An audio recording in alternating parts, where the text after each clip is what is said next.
Transfer namin yung kabayo namin bagong panganak kasi sa gabi medyo malamig pa dito yung panahon, kaya yun o, may mga kabayo din dyan.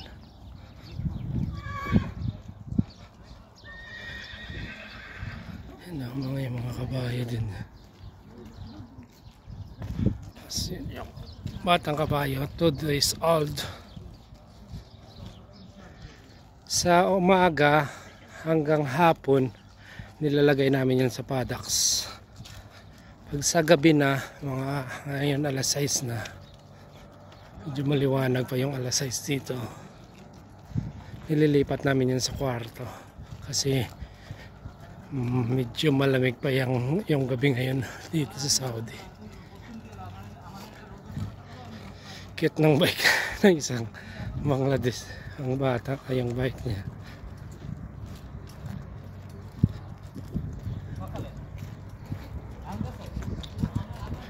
Buti sumasama na yung anak sa nanay niya.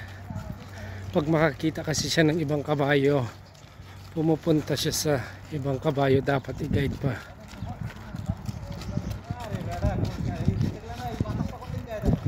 Ito pa, yan may paddocks dyan, mga kabayo din dyan. Ito kung lang to, 1 week.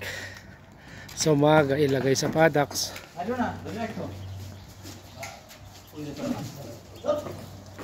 sa gabi ilagay sa kwarto.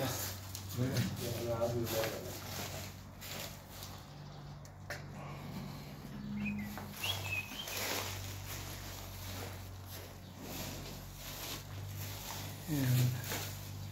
Galing sa bayan sa linisan.